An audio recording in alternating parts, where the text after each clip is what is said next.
They shoot the shit. They shoot the shit. Shoot, shoot, shoot, shit, shit, shit. Shooting the shit with Chippa. Welcome back, everybody, to Shooting the Shit with Chippa. Hope everybody's doing well. I'm here with yet another guest who's a Twitter follower and I guess friend from the internet, as I'd call it, Andy Rodriguez, who I have never met and never had an actual conversation with till about 5 minutes ago. So you guys get to hear us getting to know each other. Andy, do a quick little intro to yourself before we jump into this. What's up? I'm Andy. I'm 23, Minneapolis, Minnesota, and mostly here because I know Chris because I was listening to the Chipman Brothers tangent because I followed Bob and dug the show and started listening to your other podcasts. And basically was when you were like, I'm looking for guests, I was like, you know what, it'd be kind of cool to talk to him. Oh, absolutely. It's so cool. This is not. You've probably heard me say it before, but if you haven't, this is not something I would have thought would be in my wheelhouse of stuff to do. Mm-hmm. I'm you know, as my brother would put it, I'm like the robot that did what society wanted me to do, and he carves his own path. And so, me putting hours and hours of my voice out on the internet, I didn't think anyone would be interested in. But he hit me with a pitch, saying that his guests wanted him to do a podcast. He had guested on a bunch. I had guested on ones that my friends had did, but never really thought Bob would want to include me in anything outside of I was basically the production assistant slash idea guy behind the majority of the Game Over Thinker stuff that was all the funky live action stuff he did. Right. So we had a lot of fun spitballing that, but I think we had a lot more fun doing that than maybe people had fun watching it. But it was just like us, being 6 years old again with a camera hanging out in Right. the woods. Every ninja and random bad guy was always me. Um, Yeah, yeah. I loved it to death.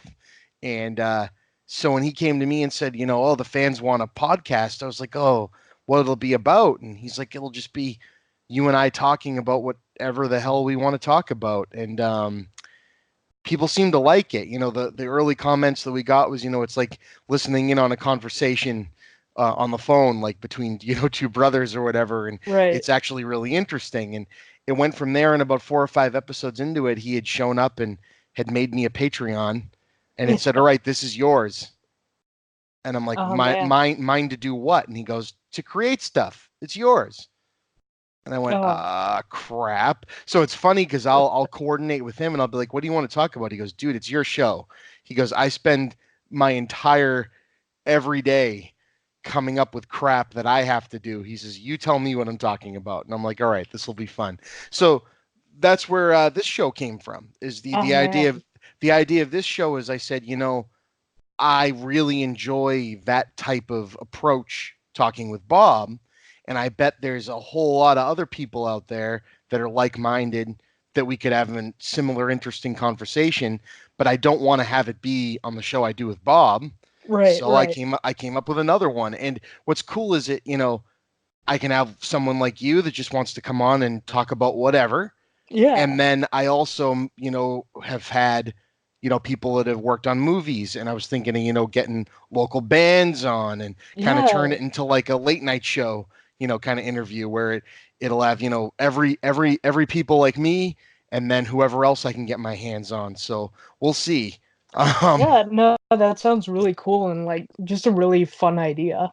yeah. And people eat it up. So I don't know if you saw on the brother podcast, the Talkbuster podcast, I got the entire crew and staff of the Blockbuster in Bend, Oregon, to sign a hoodie sweatshirt, Yeah, yeah, I just caught which up is with that. so cool. That is so cool. Just God, I mean, I once again, I'm pretty young. I'm probably like among the like youngest you could be that still has memories of going to Blockbuster. Yeah, because you said you're 23, Yeah. so oh my God, so so you were born in 96. Oh boy. Yeah. Yep. Yeah. Wow. So definitely when I still lived back in San Antonio, Texas, uh, we had a Blockbuster in our neighborhood, and I remember we would go there pretty much once a week, and we would get our rentals, and it was always a good time. My dad loved renting movies, still does. Just now he has to go to Redbox or queue up Netflix and whatnot. You know, it's not exactly the same thing, but Right, right, right. lots of fun memories. Absolutely. So, with that, you reminded me of the plugging part of the show where, hey, people that are listening, if you want to win that Blockbuster sweatshirt, which is being funded by all of these shows are funded by my Patreon, patreon.com/the Chippa. If you get me up to $350, which the more of you that are already patrons of mine that just increase your patronage is more of a chance of you winning it. But if we get new people in too, that's awesome, sustainable. Get me up to 350. I'm going to pick someone at random to win the sweatshirt. So that's going to be really cool. Again, that's the Chipman Brothers Tangent, which we've just been talking about. This Right. podcast, Shooting the Shit, the Talkbuster podcast, and Creating Geeks, which I do with my wife, which was the first podcast I created that wasn't the one Bob and I already had going, and Right. that one's a lot of fun too. It's a lot more focused. Mhm. Yeah. So yeah, that's cool, man. So before we get more into just random blabbering about fun stuff, I wanted to play a game, and Okay.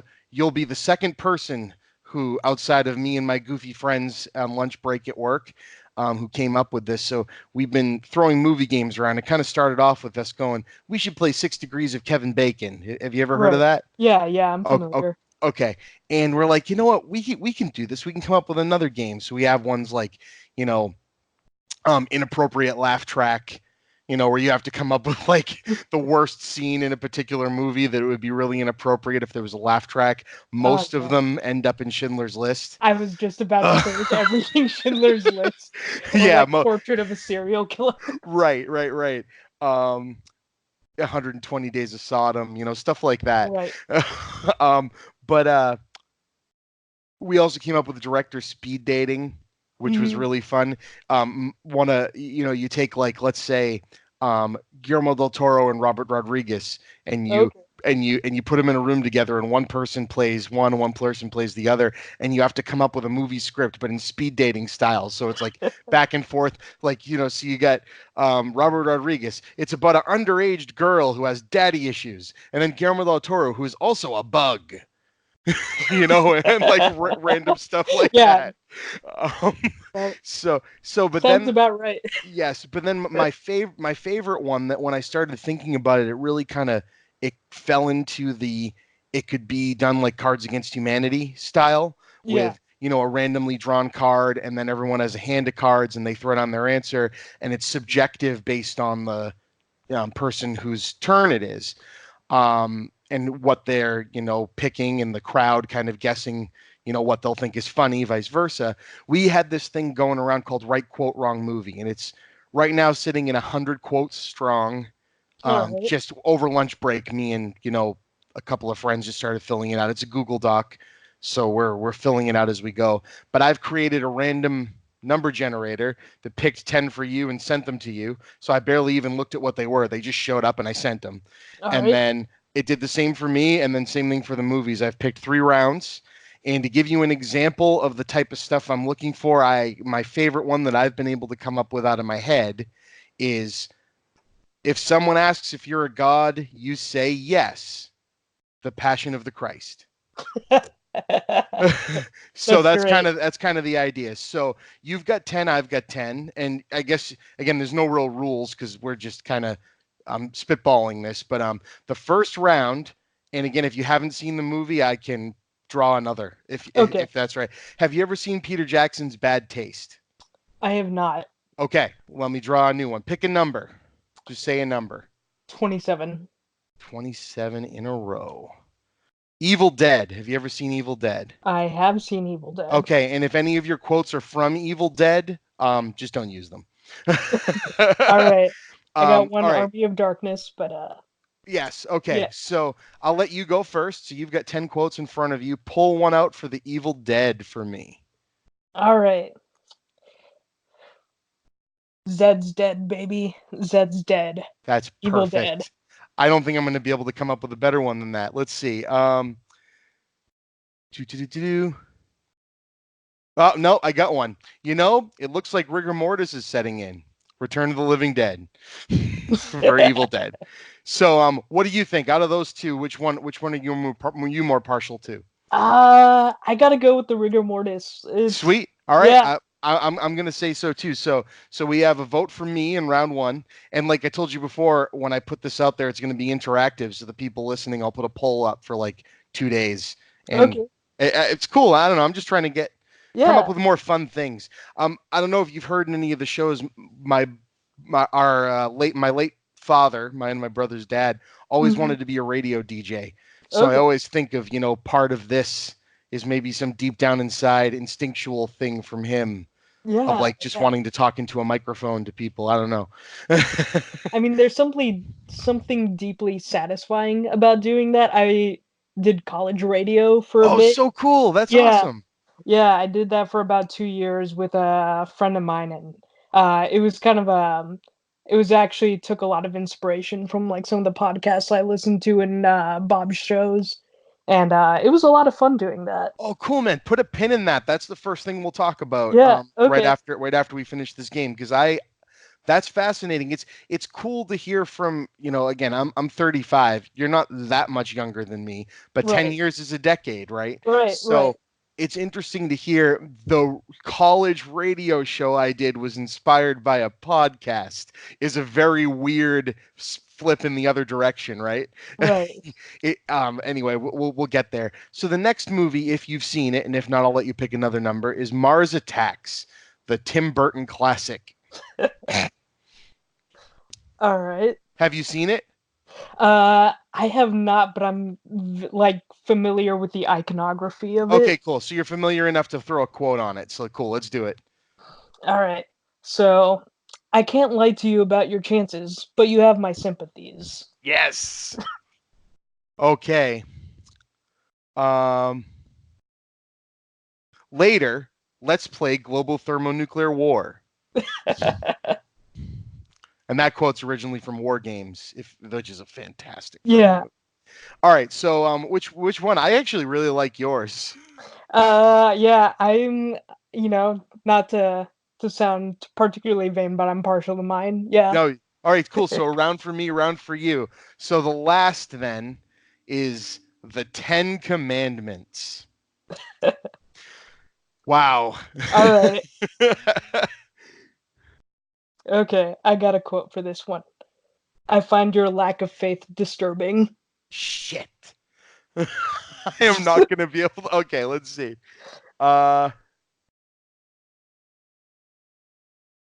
Home. I have no home. Hunted, despised, living like an animal. The jungle is my home. Bride of the Monster. Ten Commandments. That's I pretty still think solid. yours is better. Oh man. That's No, the best I as soon had. as you said 10 commandments, I was like, I got this. I could have used "Bring Out the Gimp" too. Oh, I actually have a Pulp Fiction quote on here. That's awesome. Or an erection is a flagpole on your grave. The Road to Wellville. Anyway, so okay, so that's how that's played. So you got me 2-1. All right.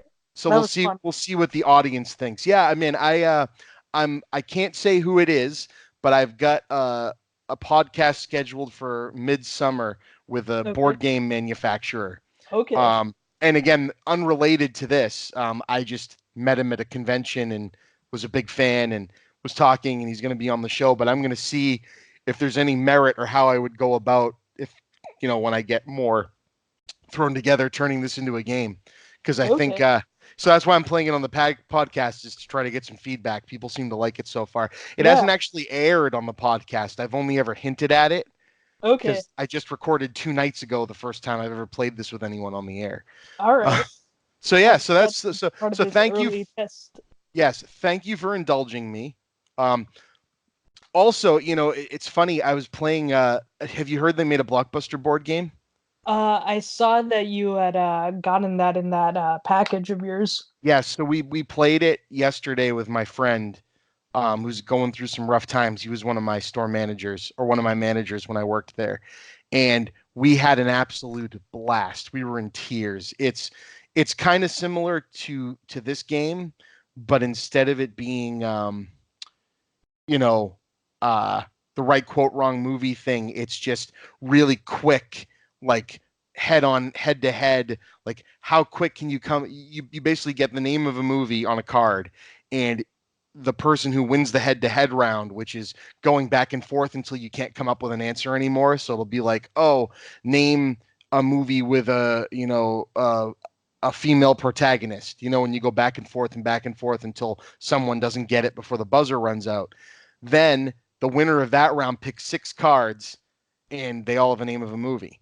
And you pick the 3 easiest ones for your team and the 3 hardest ones for the other team. Oh, And okay. then you have to put them on. You have to act out to guess that movie. You have to quote it to get that movie. And you have to say one word that'll make the other person figure it out. And so you could be stuck with really easy stuff and give the other team a movie they've never seen, and it's a lot of fun. It's an ingenious, simple game that all it had to do Okay. was be movie themed, and it's a blockbuster game, right? But Yeah, it's fun. It's a lot of fun. that sounds super fun. Is that for sale, like, currently? Yeah, Target sells it. So Okay. I got it from the Blockbuster in Bend. What happened is the manufacturer of the game gifted them a bunch of copies to sell. All right. And so that I have them on from time to time, and I called them up, and I was working out getting that hooded sweatshirt figured out anyway, and I said, you know what, Right. if I'm going to get this game, which there's no way I'm not going to get this game, I'm going to buy it from you. Yeah. So No, that's solid. That's yeah, solid. and they're really cool. I actually just recorded with them again Friday night, so I'm having them on every couple of months just to update the world, Yeah. which is really cool, right? I mean, Yeah, no, it's a super dope thing. they've got all of these big news broadcasts on, and they're talking to some guy in Boston on the other side of the friggin' country. And what they always tell me when I bring that up is they go, "Don't be so down on yourself." They go, "For all the fanfare and everything, we get like 10 minutes with those guys. You get an hour and a half with us every time we talk to you. So whose show do you think we'd rather be on?" And I'm like, "All Right. right, that's pretty awesome." Yeah, definitely. I mean, that's why I, tuned in, you hooked me in with a Chipman Brothers tangent and then Talkbuster is what kept me around. It was just Oh, kind I'm of glad to listening hear to it. that. Yeah. I'm glad to hear that, dude. And now you're actually part of it. Think Yeah, about it's that. wild. It's wild. It's incredibly cool how both nerve wracking, because I didn't used to be as outgoing with this kind of stuff, like finding me doing something like this or doing karaoke when I was younger. No way, no way. But I still get nervous before these, because it's like, not that like my guest isn't going to be good, but that I won't be good for you. it's Oh it's a no, weird I level of I nerves, right? absolutely feel the same way. And anytime I have guested on a show, I have been like, oh my god, am I gonna be the bad guest? Am I gonna be the one who's not really, keeping up with the host? Or even when I did my talk show in college, I was just like, oh man, like, am I ready for this? Are nerves gonna get to me? People are gonna be listening to me. It's very understandable. It's cool, man. And so with that, we put a pin in this earlier. Tell me about your college radio show. Yeah, so in college, for about 2 years, so beginning second semester of my freshman year to first semester of my junior year, me and a friend of mine did a talk show called Spoiler Alert at my college, Truman State, down in Missouri. Love And the name of that show. That's a cool name already for a. yeah, yeah, and it was super fun. Basically, I had this massive Google Doc that I had made, where I just kept making just various topics on just whatever came to my mind, based off just like I read like someone's thread on Twitter and someone's like makes like some sort of comparison about like, oh, the way like Harry Potter deals with legacy versus like Hamilton, and I'm like, that's a weird comparison. I want to talk about that for like 20 minutes on radio. And so I would just do that, and it was super fun. Yeah, that's awesome. So did you have guests? It was just me and my friend. What we would do is, so I had this, long running Google Doc. Just like anytime I had an idea come up in my head, I'd pull up my phone or go to my laptop and just throw the idea on the Google Doc. And then, usually, the night before we would do the show, or the day of like a couple hours beforehand, we would, call each other up and plan our list of topics. We would choose like two or three topics and maybe like some recent, usually like movie, TV, comic book news to talk about. Right. Um, Yeah. and, just like planning the topics a bit beforehand so we could kind of get a feel for each other of like what we were thinking about that topic and then kind of go on forward with that for the show. Oh, that's awesome. So how long did you do that? Like did you start that like freshman year you said, or were Yeah, you? freshman year, freshman to junior year. Wow, and how'd you fall into getting onto the radio in the first place? Was it just show interest and you can do it, or Basically, so my friend, he already our first semester, he was my neighbor in our hallway in the dorms, and he started a show at the at the college radio station, KTRM, and trying to remember 88.7 The Edge. There we go. And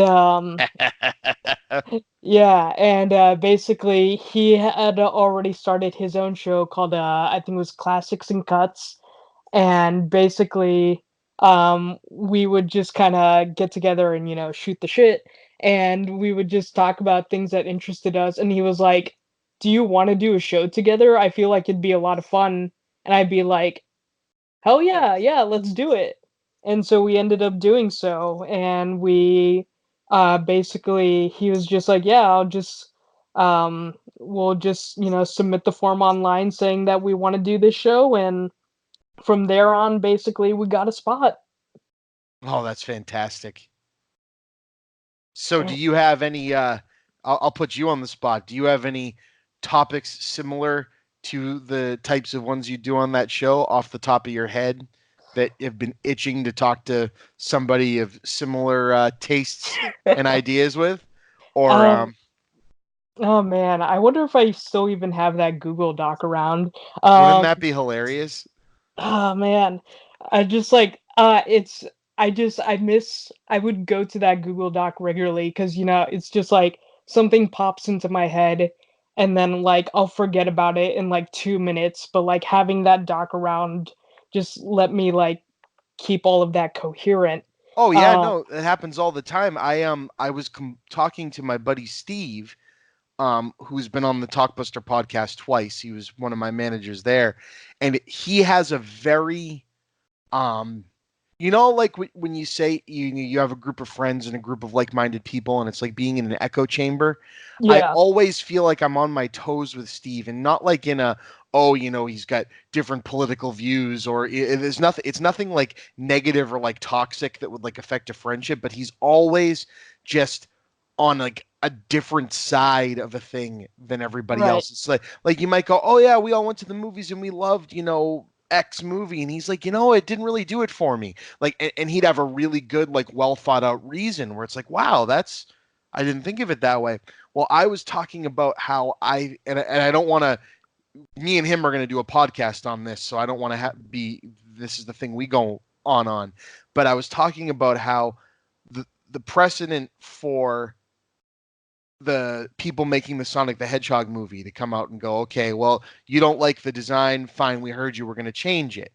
And a lot of people were like, oh, well, that's bullshit. If you're making a movie, you have to go along with it. But I use the argument of, I'm an engineer. our product isn't a product until it's out in public, until Right. someone is actually interacting with it. Before then, it's being designed. So this is what market research and focus groups and everything that everybody hates is for. You can change something up until the end. It hasn't been delivered to the public. Steve's side of the argument that came out was he even thinks that afterwards it's okay, and we got into a back and forth about the George Lucas edits to Star Wars. And so him and I, we're going to have a big back and forth on it. And I think that'll make for a really interesting conversation, because his side of it is he goes, well, it's the original guy that made the movie making the changes. So isn't that okay? And my argument is always going to be that they released the product. The product's out there. There was a film that people went to the theaters and saw called Star Wars A New Hope, or just Star Wars when it came out, right? So if that existed and then you release something on video or in the movies and call it the special edition, cool. It's different. But now they just call it Star Wars A New Hope.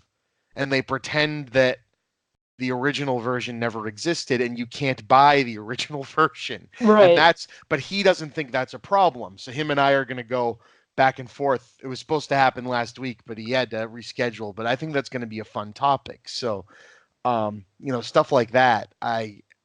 If I had a Google Doc, that would be a good place to dump that stuff. Yeah. And I actually just found my Google Doc here. No way. Dude. Yeah, my student email still exists. So if you would indulge me, because you brought it up, and maybe indulge yourself, if you have something on there that you guys never covered on the show that you want to pull out here, immortalized forever, is the return of the spoiler alert from The Edge 88.7 FM. Yeah. Oh man. I got a bunch of things here. Various things. I got things from I have some of the unused topics I had from the pre 9/11 X-Men 1 to Deadpool. What does the longest running superhero franchise say about changing tastes? I guess. Holy shit. Yeah. Wow. Let's see, what else? Best versus most acting, or why Leonardo DiCaprio is a great actor but had to eat a bison liver to get an Oscar. Right, here I go. Your college years were like 2 years ago. So yeah, no, it was not that long ago. So some of these, if they seem recent, it's because they are. No, that's awesome. Just, and I had to like recalibrate my brain, because I think college and I think, oh yeah, that was over in 2008. And that was my master's degree. Oh God. Yeah. No, I just graduated with my bachelor's last year, so Congratulations, dude. What did you get it in? English.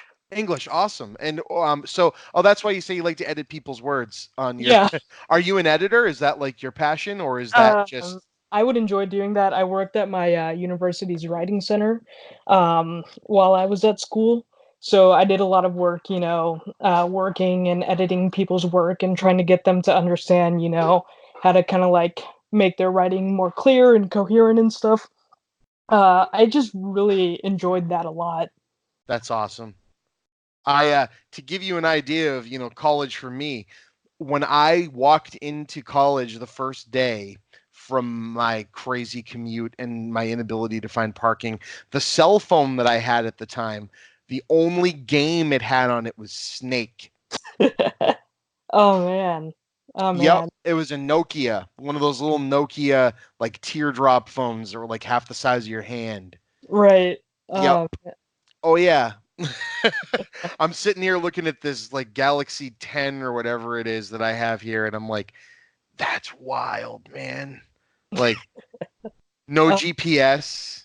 Right. I had a map book in the back of my car to figure out how to get from Lynn to Lowell, which is I don't know how many miles. It's probably like 45, 48 miles or something from here.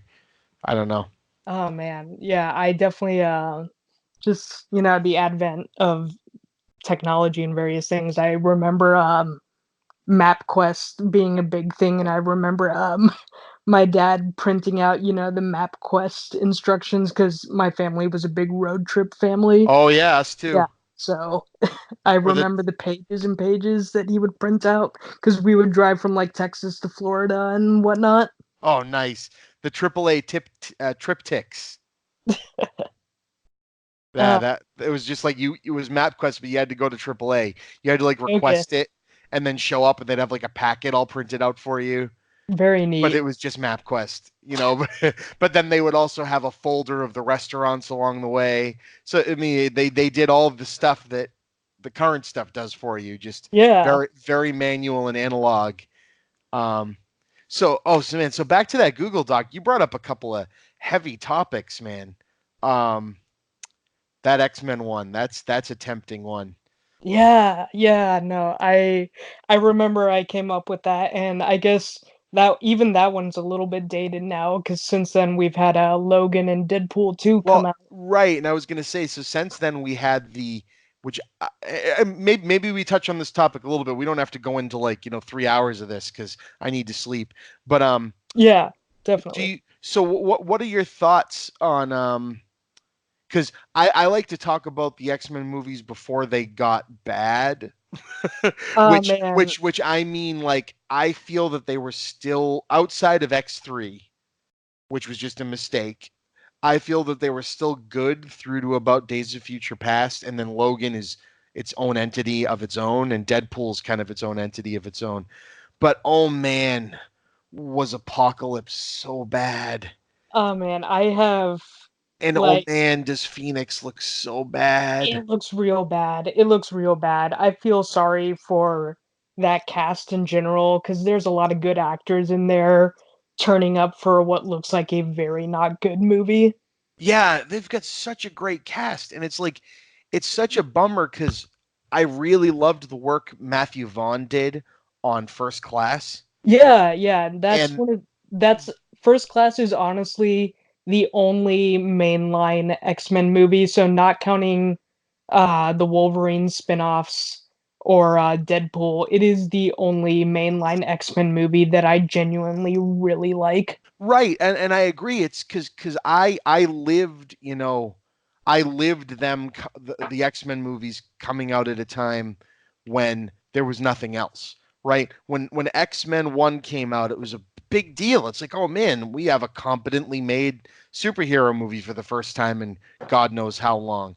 But then also immediately Spider-Man showed that you could make a superhero movie that wasn't afraid to look like one. Right, right, So and it like immediately took the wind out of X-Men sales, and then X2 I remember loving when I first saw it. Like that was like this is the superhero movie to which all future ones will be judged, and right, it and then just Spider-Man 2 does. came out. And then Spider-Man 2 became it took a long time for a movie to dethrone Spider-Man 2 for me. And Yeah. I think the one that did it was actually Into the Spider-Verse. Into the Spider-Verse is, I mean, it is now easily my favorite Spider-Man movie. I'm actually a Spider-Man 1 guy. Me, Um, I love Spider-Man 1, dude. yeah, It's hard to really decipher between the two of those for me on which one I like yeah. more. But yeah, I think Into the Spider-Verse is my favorite now. But I was talking to someone recently, because we were talking about like the Spider-Man movies, and he was like, and we were just talking about like, oh yeah, Spider-Man 1 and 2 are great. And I'm like, yeah, I'm actually of the opinion, I actually like Spider-Man 1 just a little bit more. And he was like, really, why? And I was just like, I just really like Willem Dafoe. Yeah, no, that's a perfectly good reason.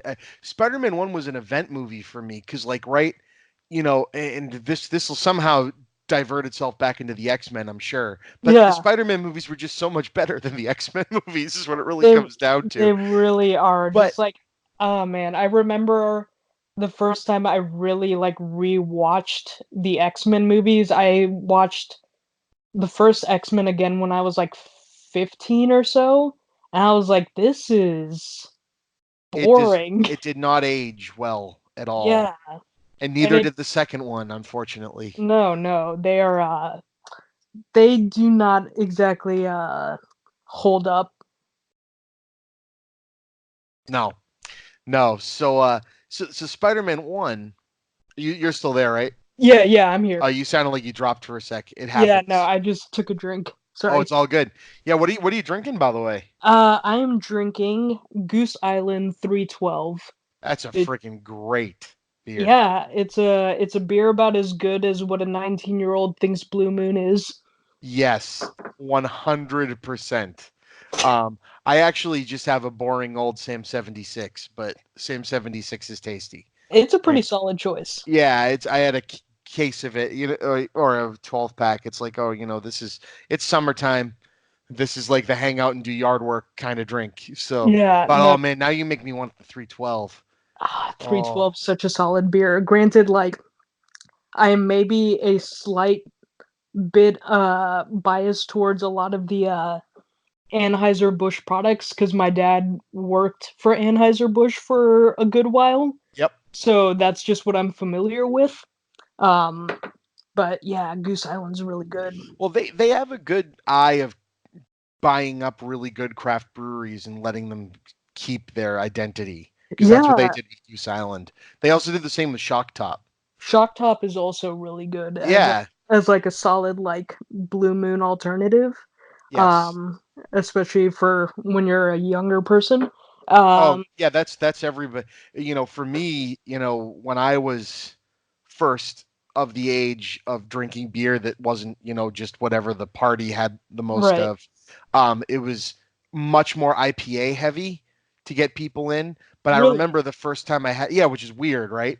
I remember the Yeah. first time I had a Blue Moon or a Shock Top, and I was just like, this is delicious. This is beer. Like that's what Yeah. like this Like is it tastes like wonderful. sweet And then almost. and then Like everyone was like, and now you have opened yourself up to the world of Belgians. And yeah. then you go, oh, they make triple and quadruple versions of this? Oh boy. Yeah, it turns out wheat beers are pretty great and They are yeah. pretty great. I love a wheat beer. I love stouts. Yep. God, I love a stout. I love what's it called?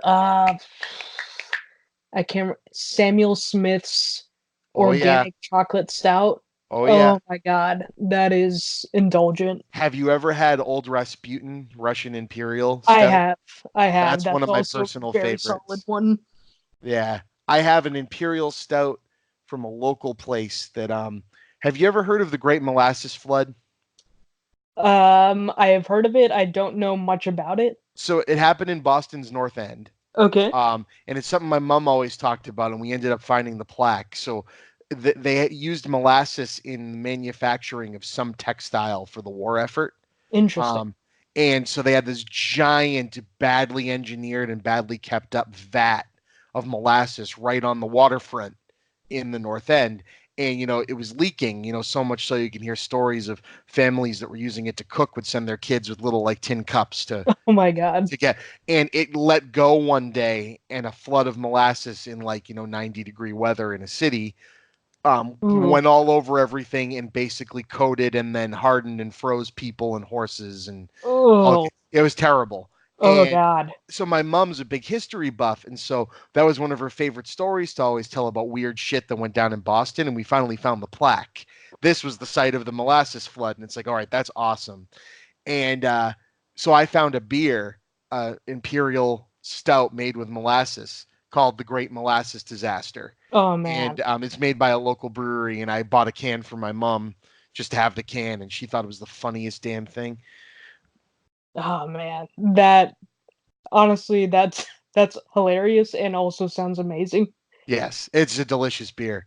Um, but yeah, so back to Spider-Man. So that came out, and you said, you're 23, so you just remember Blockbuster.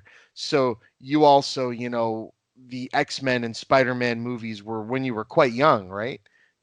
I Yeah, think yeah. X-Men, you were probably like 4 when that came out. Yeah, because that was 2000 because it was Yeah, that was before nine just before eleven 9/11, and Spider-Man 1 was was right. 2002. Yeah, because Spider-Man 1 had you know the story of Spider-Man 1's original trailer, right? That had to Yeah, get. yeah, it had the Twin Towers in the Yep, trailer yep, and they had to edit it out yep. or when they released another trailer, they had Yeah, to not show them or it was also in a poster, I think.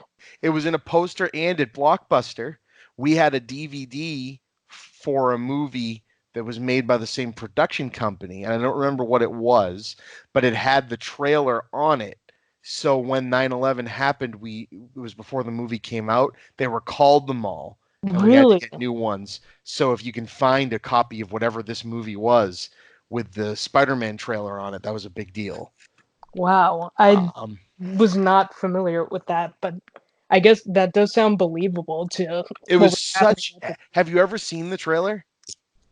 the The one one with that the got Twin banned? Towers? No, I've never actually seen the Do you, trailer. do you know what happened in it? He like catches a helicopter in a web, right? Yeah, dude. Like, there's a helicopter chasing him, and then the helicopter's like they cut to like just the eyes of the guys, flying the helicopter, and it stops.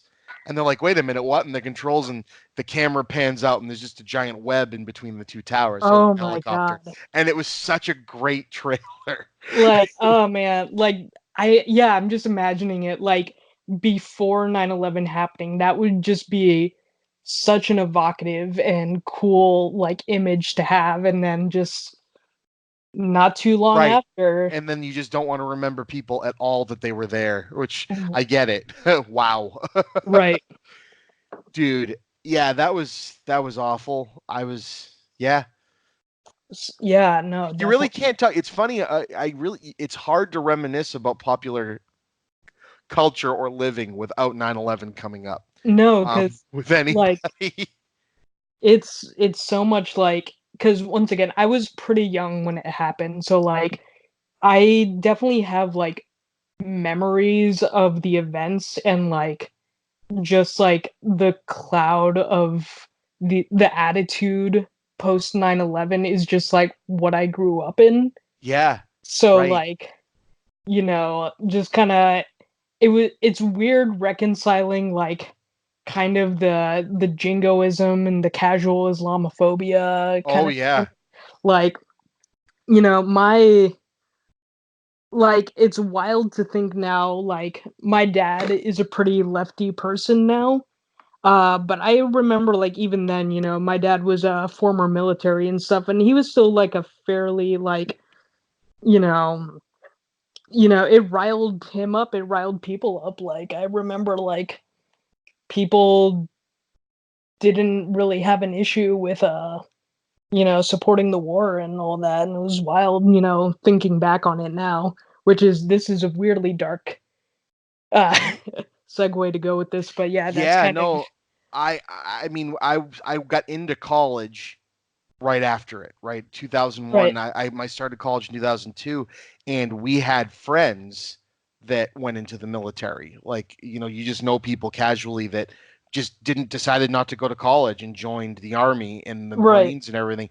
And even the casual, well, no, worse than casual, the horrific is Islamophobia that came from that, the shit they sent pictures back of that Right. they felt justified in and that people applauded that they were doing and like sending over as representatives of the country. Like, that was, and again, it's retaliation. So there's a lot to, but it's disgusting. Like the what I'm justified in doing now because of what went down. It's like, man, and we lived through, you grew up in, and we all lived through a time where this was okay, as Yeah. far as society was concerned. And it's like, that's insane. Yeah, I Yeah. don't I don't feel that we've fully recovered from that No, I as a like world. it really took until like my late teens for me to like really reconcile like a lot of the like beliefs and attitudes I had that just like simply weren't questioned Right, just not in not any at all. particular, yeah, and that I was like, "Oh wait, like that's just kind of like casually like very bigoted or just prejudiced or fearful in a way that's, and not in any way particularly reasonable in any, I mean, bigotry is not reasonable whatsoever, but just coming to terms with the fact that I held those beliefs Right, for just some time. things you say casually in passing with your friends and stuff that you didn't even bat an eye at the time, and then you go, "Wait a minute." Like, I was propagating something because it was just considered okay, and you don't even realize it. You know, you Right. like it's hard watching movies just pre and just post that. Um with the, like you said, Islamophobia, the homophobia that we've moved so far from movies that were considered progressive in the mid to late 90s, you look back on now and you go, oh man, wow, if this was considered progressive, what were the people that were nasty doing? Right, You right. know? Like Like, where damn. was the bar and who was limboing right under it? Right, it's wild. But yeah, like you said, that they got us into dark territory. So Spider-Man. Yeah. And Anyways, back from notice 9/11 notice how Spider. I said the reason the show is called The Tangent, which my wife actually coined the phrase, when then I gave it to Bob, was she goes, because whenever I listen to the two of you talk, I can't keep up. you know, and that's I exactly mean, it. It's like a Robin a, Williams joke, right? He goes on for an hour and a half and then circles back to the first part. a podcast has to be measured by its tangents. If it doesn't have good tangents, what is it for? Right, and that was a good one. So back to Spider-Man, I was thinking recently, and you, like you said, you've kind of grown up in the post that, so you're you're growing up, even though it's only 10 years different, you kind of got to grow up in something that me and my friends, as far as from films are concerned, we were waiting a long time to happen. It's like, movies had their subgenres and stuff that people were geeky about, right? There's always going to be Right. horror geeks. There's always going to be fantasy geeks. But man, I remember sitting there in a Blockbuster when I was working there, talking to my friends, and even in school, you'd go, "I can't wait for Spider-Man to come out." Me and my buddy Jared, that every time a new movie came out, we'd leave school on a Friday at like 2 o'clock and get in a car or have our parents drop us off, and we'd go see a movie. And in high school, I remember being giving shit. Like, Spider-Man ended up doing well, but Spider-Man wasn't like the dude bro guys that went and saw Spider-Man weren't bragging about it. Do you know Right. what I mean? Right. Whereas me and Jared are like, oh my God, they finally made Spider-Man. Like, this is going to be such a big deal. Look, he actually has the suit and it looks like a comic book. And I remember that was quite an event to sit in the theater and watch that, because it was just like with the first Lord of the Rings movie. Right. Even though we knew that they've made movies in this genre before, is this one going to work? And then you go there and the whole theater is full of people that are just as excited to see it as you. And for a generation, a few years younger than me, then they got Harry Potter like right during all this too, right, man? Right. I love the Harry Potter movies, but I became a fan of them because of the films, right? Right. I can't imagine a person a couple years younger than me that had read that book seeing that unfold like 3 or 4 years after the book came out. It's just like this. So it was so exciting to go from being thought of as kind of like an outsider because of liking that kind of stuff to now, you stand in line for friggin' Endgame and everybody and their brother that would have pushed you into a locker in high school wants to see it too. Right. It's It wild. made me It's so made happy. like $2.6 billion at this point, Now and they're all you don't get there until like everyone's seen it twice. right. It's awesome. I got to see that at a critic screening, the first group of critics that saw it on the East Coast, with my brother, and it was very rare that that happens. And they had the Right. Disney security there, and it was really wild. But about 15 minutes into it, you saw the critics, like, you heard like all their notepads and everything going down, and then they were standing up and high-fiving and cheering and like, Oh my and God. I'm like, oh man, this is awesome. Like, Yeah. No, I was. Oh man, watching Endgame. I saw it um the Friday. That would be April 22nd, 26th, whatever that Friday was, the first weekend it was out. So like I oh was, man. I was already, nervous because people had seen it Thursday night. And like I'm usually not a spoiler phobe. But like for whatever reason, like I was just really antsy to like watch the movie before like anything got to me. And just I went to like our local theater, and like we live really close to the U of M campus here. So this was like kind of the college theater here, and watching it with just a crowd of like other like people who are like probably in their early 20s or late teens, probably all of us having watched these movies now for 11 years since we were like early teens Right. probably.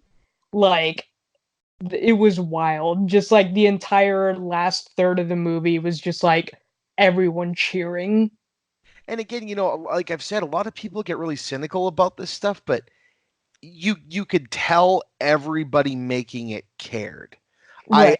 I can tell when a movie is firing on all cylinders and you like okay, because people go, well, they're just trying to make money. And go, it's a product, dude. It's a product. Everybody's selling a product.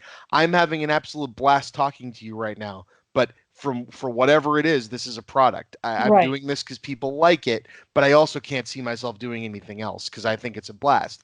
But Right. take that out of it, take the cynicism out of it, because all we're doing is in the world is trying to sell people stuff. That's but I mean, think about it, right? The thing that these movies are based on is a product to get kids to spend their freaking allowance money on a weekly, comic book. Like the whole, it's like Yeah. people that complain. It's like the people complain about the new She-Ra and go, well, this isn't for me. And I go, And no, it's they're like not no making it shit. for Like you. They're trying to sell it to young kids because young kids are what buy shit. right. Like no shit, it's not for you. It's for like whoever is the 12-year-old girl who, probably finished watching Adventure Time with her parents and now wants to jump on the next, fun animated fantasy show. Right. And She-Ra is there to fill that void. And it's a fun animated fantasy It show. really is. And if I've and seen if both people seasons. It's solid. and if people are going to make a quality product, I'm not going to crap on them. And that's what I felt while watching Endgame. I go, yeah, okay, this is a product. Put the cynicism aside. This is bringing every single one of you together. This is something bigger than the product. This is an Right. event. They made an event and they did it with care and respect for the people showing up to see it. And Right.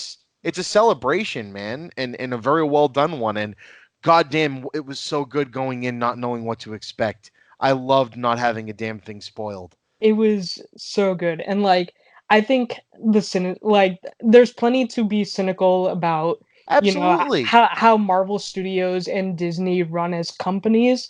Like yes, there's plenty to be cynical about that.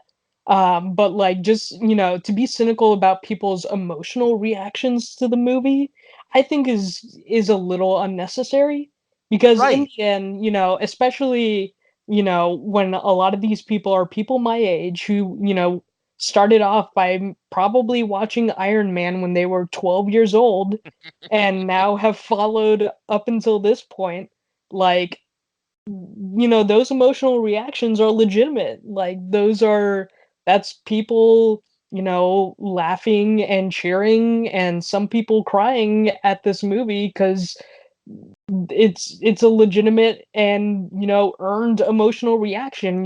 People don't cry at movies for no particular reason.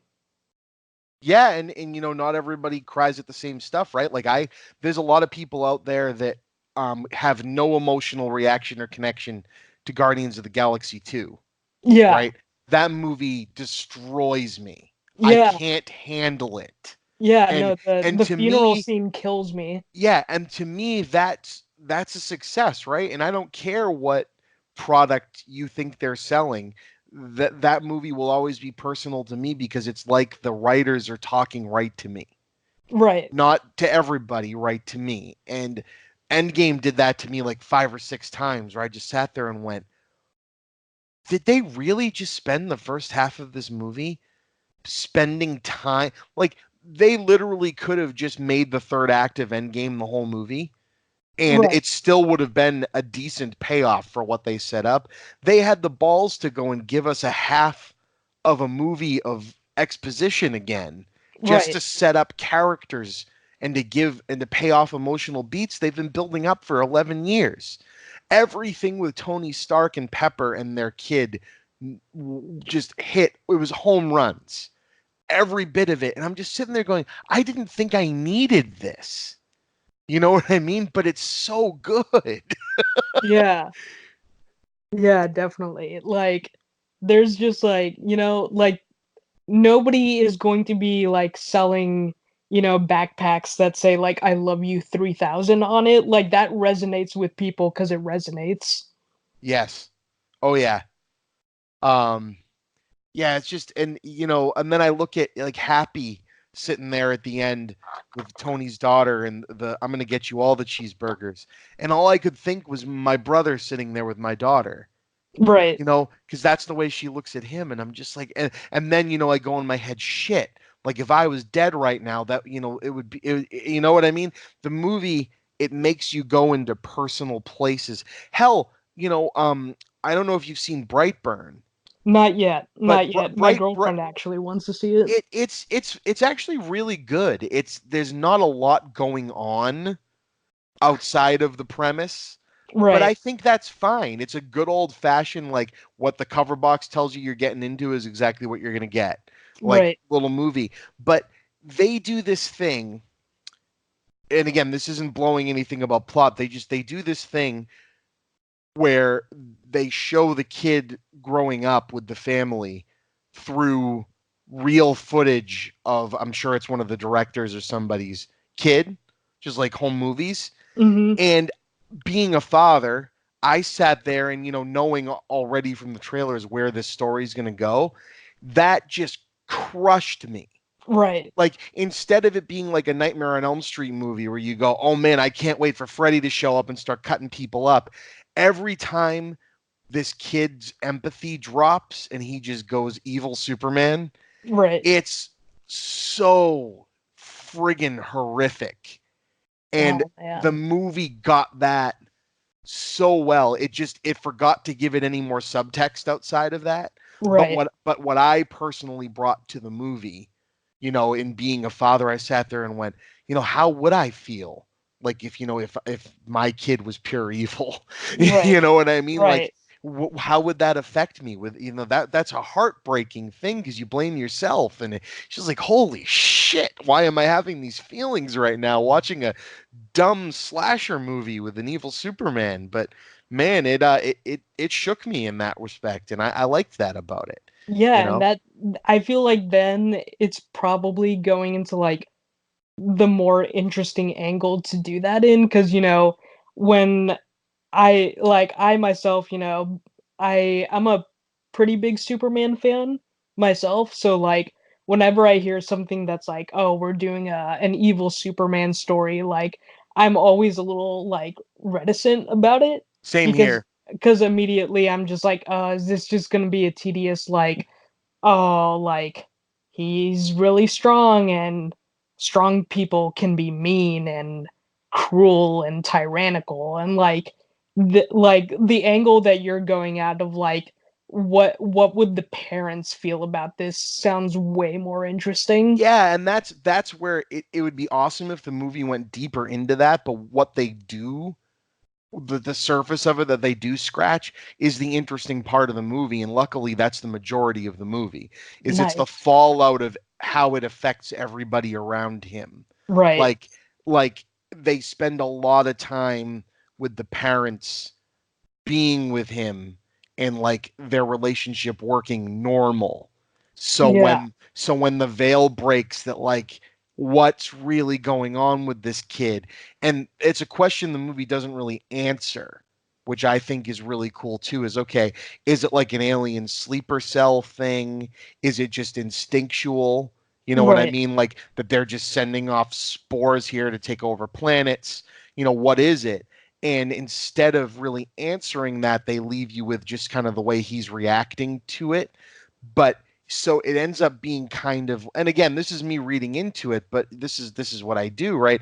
It makes it very sad even for him because it's like the Jurassic Park thing, right? Like the dinosaurs are, if you get eaten by a lion because you're where the lion lives, is the lion really bad?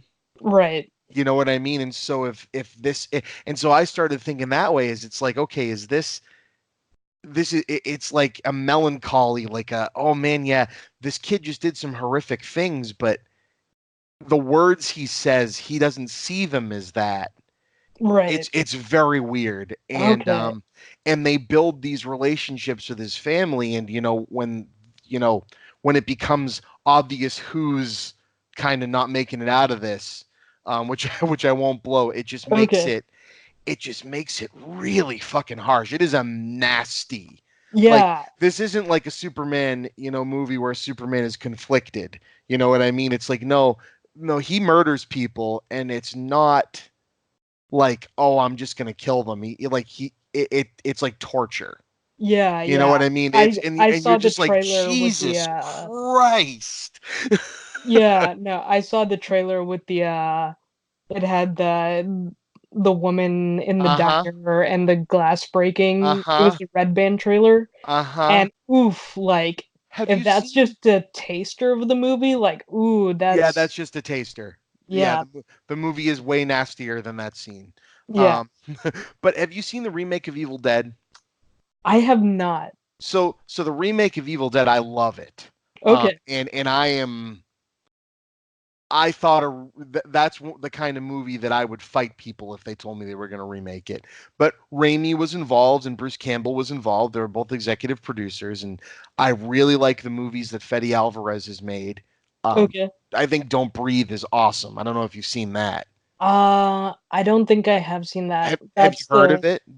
Is That's that the one where the girl ends up in like a blind guy's house? Yeah. So the movie, you're following thieves who break into a blind guy's house to steal money that he supposedly has, and they think he's an easy take because he's Right. blind. They've been like following him, so they immediately put you into, okay, my protagonists are shitty people, but then they put you through the ringer of, okay, this guy was prepared for this, and then the shit he does to them Right. is above and beyond the level of self-defense, let's just say. Right. So the movie puts you in this horrible moral place of who's good. You know Right. what I mean? And so it's really strange, and really, really well done and really nasty. And so Okay. his remake of Evil Dead, there's no outside of the third act definitely becomes an Evil Dead movie, and I won't blow you how, but the third act definitely gets fun, let's Okay. say is the word. But the first two acts are unrelentingly bleak. Okay. And the way, so, and again, not that it's not a remake of Evil Dead. It's still got the person locked in the basement trying to Right. get out and taunting the people above and pretending, it's still got all the right things. But the cool twist they put on it is that these kids are taking their friend who's detoxing out to this cabin to help them get off drugs. So they're Oh, going to be there to help them through the DTs. So okay. the friend is the first one to get possessed. So they just think, you know what I mean? This is just what a person going through DTs is like. Okay. So it gives you like a little while before the shit really hits the fan, and they realize. So it gives a good reason for why they didn't just beat it out of that cabin when they first got there. Right. You And know? that's such an interesting spin on it because, like, I don't know, because you're so used to, like, horror movies giving you shitty teens to hate. Uh, Yes. just like, that immediately sounds like a really sympathetic premise. It is. It's ingenious, and it makes a movie which, um, you know, the first Evil Dead is a horror movie, and Yeah. and Yeah. this one is definitely leaning heavy on that. And Brightburn, in a similar vein, is just, instead of the gore being fun, it's incredibly realistic and incredibly bleak. Like, Okay. it's just torture for these poor people. And so you're just like, oh my God. Like, and then when it gets to the third act, you can see it just goes like, and now we will do an homage to Sam Raimi. And it literally begins raining blood out of the sky. Nice. And it's just insane how great the third act of this movie is. And yeah, it's just wonderful. Um, but yeah, so we got here from Spider-Man I mean, again. Sam Raimi, it's Yeah. all So, connected. and this was all the talk about X-Men. So you were talking about, what was it? Yeah, Pre and post 9/11 and changes in quality, right? Was yeah, the and changes in taste and culture because like X-Men has so in so many ways has changed and in so many ways has not changed Yeah, in the now almost 20 years this franchise has existed. It almost fights change. Like you can see First Class just attempting to shed the facade of what came before it, Right, and Days of and it Future took Past just comes reversed right it all. back. Oh man, I hate Days of Future Past so And much. it's such a bummer because that's a great premise, and they had again such a great cast. My problem with Days of Future Past is I only liked the stuff in the past. Right, oh I my found god. that stuff fascinating, and then everything in the future, I went, "This is Every generic time and they cut to stupid. the futures, Stop." it's so boring, and it has the dumbest Sentinels ever in any X-Men thing, and just oh my god, Remember back before everybody realized that Bryan Singer was a shitty human being, and and like he was just a shitty director. yeah, but there was like that thing, remember he made X1 and X2, and then it was like, all right, because he stood up and acted like the good guy and said, "No, I'm not going to make an X-Men movie with all these characters and everything in it, and I'm dropping out to make my Superman movie." You know, um, then they made X3, and everybody thought that was the problem. Yeah, and it turns out it's not. It's just that, these are not particularly well scripted movies, and Yeah, uh, they're kind of uninteresting and plainly shot. And oh my god, there's so much about the X-Men movies that I'm frustrated with, and how this franchise has treated the reboot since First Class has been incredibly frustrating. and it's so weird that the same studio that can make First Class and can make Deadpool and can make Logan can also make Origins and Apocalypse. Yeah, and Like, even like as a mixed bag, like the Wolverine. yeah, the Wol and at least with the Wolverine and Logan, that same director went, you know what, I can do this. Like, just let me try again. Yeah, Because it's I'm the really same glad guy, that shoot, what's his name? Mangold, James Mangold. James Mangold, and he's a really great director on his own right, and He it's is. really great that he got another chance to come back for another movie. Yeah, Logan was so friggin' good. Logan, like I like tell people like do not like the X-Men movies for the most part, and I love Logan. Yeah, Like Logan makes me want to like the X-Men movies. Like it right, makes me want to find something good in there. Like, come on, man. right. Like it's like, oh yeah, like Hugh Jackman is a really great actor and Patrick Stewart is a really great actor. And we discovered Daphne Keane, who's a Yes. really great actress. And like it's great that she's gonna be on that Golden Compass TV show. Yeah, which Uh actually I'm excited about. Like there's I'm stuff pretty you can do interested with in it. that. So, I'm pretty interested in it. I'm actually pretty excited to see HBO's post Game of Thrones lineup. I'm excited for the Watchmen show. I know a lot of people aren't, but I'm looking forward to it. see, I love The Watchmen. So, more Watchmen even if I'm apprehensive about that show, makes me happy. Um, Yeah, I mean, I'm interested in it. James Lindelof has proved to be a pretty competent showrunner, so yeah. I think it's going to be interesting. The the At thing least. the thing with Logan, I hadn't seen it for about a year after it came out.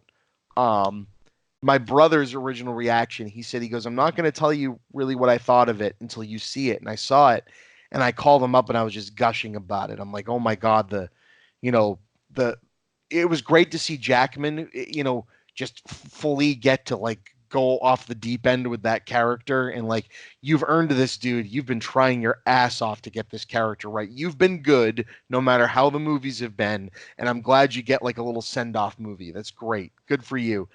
And I'm talking to him about it, and he goes, "Yeah." He goes, "But what's your final reaction on it?" He goes, "There's a thought you're gonna have," and I was like, "Yeah, they should never ever fucking do this again. Yeah, Like no, he should literally, never I come back. don't. We should never come back to this." He's like, "Exactly." He said, "Exactly. It's too perfect." And they shouldn't do this with any other franchise. Like we don't need to see the, you The know, Logan of Harry Potter. yeah, exactly. Just stop. Like this is perfect. Don't do this.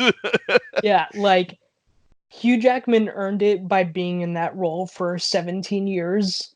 And Like, never giving up on it. yeah, like he's been in that franchise through a a few good movies and a lot of bad, and he ended up finishing it off in the best one of the entire franchise. And Awesome. it's great for him. Like, actually, both him and Patrick Stewart. Like, Patrick Stewart should also never come back, Right. for any reason. And he actually because what's his name? Jackman had said before Logan finished wrapped, he wasn't doing it anymore. And I don't know if you saw the Patrick Stewart reaction to watching Logan. Did you hear about this? I think so. Where he was like, "Yeah, I don't think I can come back Well, either what's after this." so cool about it is they got to see the cut of the movie together, and they had them both in the theater together. And he said, "I'm watching it with Hugh, and the movie is over, and I turn and look at Hugh Jackman, and Hugh Jackman is crying, and he looks at me, and I'm crying, and we looked at each other, and he said, I just stood up and said, you know what? Nope, I'm done. I'm walking out right now and telling them I will never play Professor Xavier again." And it's Yeah, he like, that's can. awesome. It's great, and you know, I hope that they can't bring the biggest dump truck of money to get them to come back. I hope that they stick Well, by it if because they ever do, I hope it's a long, long time from now, and they're both stupid old, and it'll just be something for like our kids to kind of like get a wink from, yeah, or yeah, something. That's when it's okay. Like if they're gonna like Harrison Ford it in The Force Awakens, down the line, cool. You know yeah. what I mean? No, You've earned that's it when at it's that point. cool. If they ever decide to, in the MCU do like a multiverse hopping gag and just like jump from like universe to universe and they jump and meet, old man Logan again, that'd be great. Well, I loved what they did with Hugh Jackman in First Class. Yeah. That was so funny because everyone was like, "This movie will not do well. You can't make an X-Men movie without Wolverine." So they had that wonderful scene. "Hi, my name is Charles Xavier, and I'm fuck off." Oh man. I thought that Uh was wonderful. oh man. It's so good. It's so good. I'm trying to think if there's any other PG-13 that has as perfect of its one F-bomb drop. No, I don't think there is. I think that's the one. I think that's the one. So I was gonna say, I want to try to wrap this, because we've been going for over an hour, and I'm really Okay. tired. Yeah, But no, understandable. but I would love to invite you to come back on sometime. Oh man, I would love to. Because I think, like this show keeps showing me, every, I think that this is good, and I think we've got a lot more we could talk about. So go back through your Google Doc and come up with something cool, and we'll just do an episode of your college show. You All know what I mean? right. But We'll I do will. another episode of Spoiler Alert. Yes, I will touch on one thing though that you said. So you were talking about DiCaprio. What was the actual title of that? Oh, the title of that topic was Best versus Most Acting, or Why Leonardo DiCaprio is a Great Actor, but he had to eat a bison liver to get an Oscar. That's awesome. So I think we could delve into that more in another one, but I've always, since about, I'm trying to think of the first movie where it really popped into my head, but it was like the popular thing to shit on that guy. Yeah. Yeah. Especially like I was a teenager when all of the girls were falling for him. So that Right. was like, it's just like what we do, right? It's toxic masculinity. It's like, oh, Yeah. he's kind of impish and, effeminate looking and they like him. He's awful. You know what I mean? Like that's just the reaction. But you know, it wasn't shortly after Titanic, and even I think he's actually good in Titanic, but Yeah. it's not shortly after that where I went, oh shit. Even though Scorsese for a while was trying to jam him down people's throats and kind of Right. cast him a little too young for Howard Hughes, even though that I movie's was about awesome. to say, was the Aviator like the big one that turned Yeah, people, or I was it maybe like Catch Me If You Can? well, The Aviator and Catch Me If You Can were really close together. And I don't remember which one came out first. But Uh, but what do you think, if without having to delve into it too much, we can end on this. What do you think his best role is? for me, I think Shutter Island is great. Dude, Wow, for the first time, someone picks the same one as me. I All love right. Shutter Island. Oh my Shutter. god. Like, I feel like the easy answer for like guys my age is gonna be like Django Unchained, but like Oh, he's fantastic in that, but there's he's something really good about in Shutter that. Island. But like he's actually the main character in Shutter Island, and Shutter Island is great. And I think that's when Scorsese got him best. Yes, and it's Shutter Island. I think is the first time since Cape Fear that Scorsese really returned to I'm doing a genre movie. Like, Yeah, and he's like, I'm gonna get people to show up to a genre movie. When um Shutter Island starts up and that really heavy Hitchcock style soundtrack that's almost so loud it drowns out all the dialogue kicks up, and I'm like, holy shit. Like he made like a 1950s, 1960s like spook show movie. This is going to be a blast. Like I right. can't wait. Like you can't forget that moment when like I mean spoilers for Shutter Island people, but this is like Yes. a 10-plus-year-old movie at this point. So whatever. But like that moment when like he sees his wife on the island and it like goes to her back and her back is just completely scorched. Yep. Like that is just that's an image that just like immediately grounds you in, oh no, this is a really weird fucking movie. How many times have you watched it? Just the one time. I've Please saw it watch it again. I saw it like a year or two ago. Watch it again, dude. Like I saw it in the theater and I loved it. And I remember coming out of the theater and having a few things in my head going, I think there's continuity issues in this movie. And they were really glaring and they bothered me. And I went back and watched it and they're all intentional. Yeah, I saw a There's post on Reddit there's about it. Yeah, there's a shot in the movie where him and Mark Ruffalo are interviewing patients. right. The one And you with the realize when you look at the scene later that it was actually Ruffalo interviewing him. yeah, But every time he goes to reach for a glass of water and they cut the camera to an angle that shows him and Ruffalo, he's picking up nothing. right, And it's always a quick shot, but there's no fucking water. Like he's that freaking nuts that there's right. literally no water. Right. And I know like people like in the past have like made fun of Scorsese because he's not a big continuity person, No, but you know. everything in that was intentional. That was Shyamalan level intentional. Right, Like, right. and it, And we mean that this in the most positive way. well, and that's what I mean. I love M. Night Shyamalan. I even love You his know, shit. I But mean, there's something about Scorsese showing that he can out Shyamalan with that movie that made me so happy. right. Oh man. Yeah, no, Shutter Island is definitely it. And Django was great. He's just it's cool how underestimated I think he was, and he's really come into his own. And I can't wait to see Once Upon a Time in Hollywood. Yeah, definitely. I haven't seen the trailer for it Oh, yet. dude, the trailer is fantastic. Yeah, all I really know about it is that apparently Kevin Smith's daughter is like in it in Yes, like she one is. yeah, and I was just like, "Oh, that's really cool." Speaking of Kevin Smith, even though this will play after, I'm sure their episode. Did have you ever heard the stuff the Geeks with Shields guys do? I'm not too familiar with them. So they're a couple of guys that are best friends. They've been really good friends for a long time, and they run a podcast and had me on. They're outside of local friends. They're the first people show I've ever been on, like Okay. as a guest.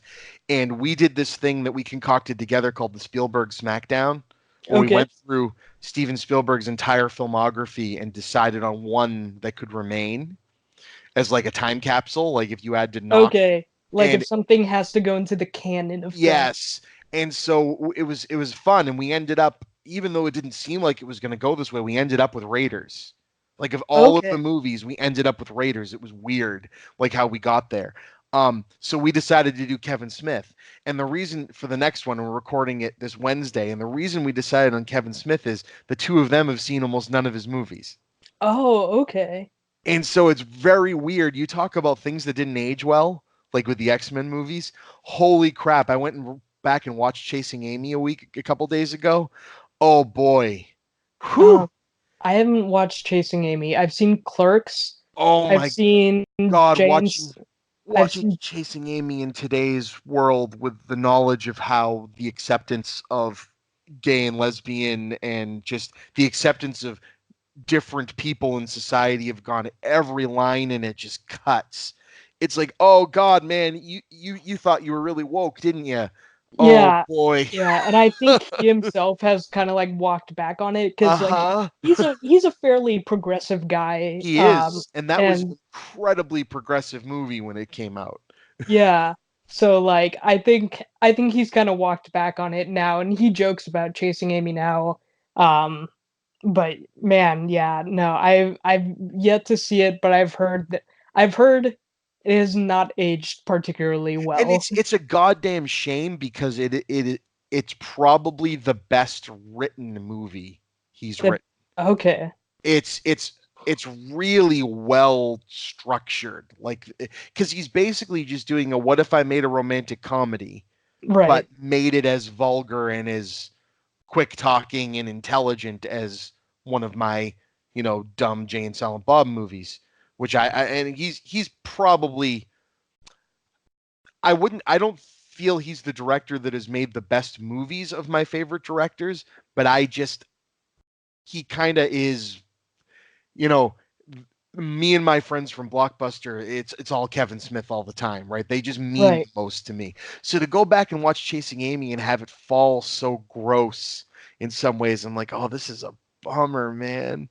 Yeah, and But it's a real it sounds like it's a real victim just to like what a, as far as, I know, a very well-meaning straight white guy uh yes, trying to yes. trying to make a very well-meaning movie. Um but Exactly, and it's just incredible to think of, like when I was like 13 and I saw that movie. I was way too young to see it, but I was a huge Kevin Smith fan, so I get and to me to think, okay, this stuff made me uncomfortable. Like this is making me change my view on stuff, and to look at it now and go, wow, like he basically wrote Jason Lee's character is basically the idea is he's reacting to things the way your like shitty friend that like makes gay jokes all the time would react to everything. right. But it just knowing everyone that sounded like that guy grow like in high school, that's how everybody talked. And it's just like I can't hear somebody call somebody, you know, gay slur number 3 anymore Right. without just like feeling really embarrassed because it's like, man, everybody threw that shit around like it was nobody's business. And it's like, this sucks. This Yeah, sucks. And definitely. and I get it's in there, it's in the movie to be like, this guy is wrong for acting this way, but you still like the basic story is, you know, Ben Affleck thinks he can change a girl who's gay to be into him, and they you know attack that and meet that right head on in the movie, but they don't really. There's no subtext to it after that. It's just Right. Like it's and a then personal thing you and should not really see like it. a You should systemic yeah, thing. and you Yeah. should see it because it definitely has like some really good stuff in it, but it also doesn't know how to end. And like Mm. where the movie ends up, I remember used to thinking like, oh, that's a really cool thing they did. And then I think of it now and I go, that no one learned anything. Like Okay. it's very weird, right? All right. I need to see this because I I I'm interested in this just because like I follow Kevin Smith a lot. I listen to his Yeah. Oh podcasts, yeah, and he's a great dude. yeah, he's a very charming and funny person to listen to. And I've watched Clerks, and I feel like Clerks still holds up really well. Like, Clerks does. Clerks and Clerks 2. Clerks 2 revisits a lot of the emotional beats he tried to pull off in Chasing Amy and does them better. Like okay, they give Randall a lot more character in Clerks 2 and allow him to kind of be the stand-in for like the old guard of like immature thinking, but kind of it works a lot better in that movie. Um, okay, I need to get I around to seeing Clerks yeah, too. I've Clerks seen, Clerks 2 is phenomenal. Okay. Clerks 2, remember how I talked about there's scenes in, like I talk about the Guardians of the Galaxy movies that hit me.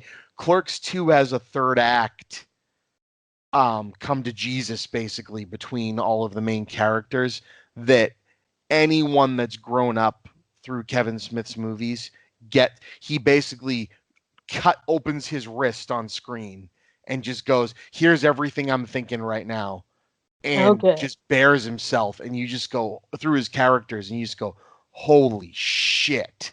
Like, it is such an emotionally transparent. He's just standing there naked, you know what I mean? Just telling you how he feels about himself as a filmmaker and himself as a friend, and you're just like, holy shit. And it's just a wonderful thing to behold. And it's a perfect end to everything he was doing. Like, Jay and Silent Bob Strike Back is a funny way to end that universe, but reopening it for Clerks 2 is a very emotional way. So I'm Okay. interested to see what this reboot ends up being. Yeah, I'm really curious about that. I mean, he seems to be in a good place. I've watched all the production diaries. I'm actually one of the few people that doesn't hate Red State and Yoga Hosers and Tusk. So I'm actually pretty good with Red State. I actually don't think it's too bad of like a little nasty horror movie. I agree. And I haven't seen Tusk. Yoga Hosers is a little all over the place. Yes, it is. Yoga Hosers is watching like your buddy get a chance to make, the full moon movie from the 80s they always wanted to make. Like, that's what Yoga Hosers was to me. Yoga Hosers feels like if Kevin Smith had a YouTube channel and he was 20 years Yes. younger, that's what Yes. he would make. Yes. And I love it for it. It's not good, but it's a No, blast. no, it's not. You know But what it's I mean? but you can feel him just have like he had a goofy time with his daughter and just made a very silly movie. Yeah, I enjoy it. But Tusk, man, Tusk is special. Okay. Tusk Yeah, should I've re- been should me Tusk should be seen to be believed. Tusk is something else. yeah, I need to see it. All right, so we got to do the wrap up. Okay, But yeah, yeah. I'd like to have you back on. All So right. so again, I hope you guys enjoyed hearing me and Alex get to know each other. Andy, sorry. Andy, wow, dude, that Oh shows my how god. tired I am. I'm leaving that in because it No makes me worries. sound like an ass. No, No, so me, I'm me and tired Andy too. getting to know each other. Andy, before I wrap up, is there anything you want to promote or pitch or tell anybody? Let's see. If you're trying to like find me anywhere on the internet, I'm on Twitter, at Super the Andres. Basically, I just tweet whatever's on my mind. And if you want to catch me elsewhere, I've been on as a guest on 2 episodes of the School of Movies podcast. I was on the Transformers episode, the first Michael Bay Transformers episode. Don't listen to me on that one because I was 18 and dumb. And then I was also on the Hamilton episode. Nice. And that one was actually pretty solid. So I'd recommend, if you want to catch me anywhere else, catch me there. All right, sweet. Thanks, dude. And so I definitely am going to be having Andy back on again. And until next time, thank you all for shooting the shit with Chippa. Have a great night.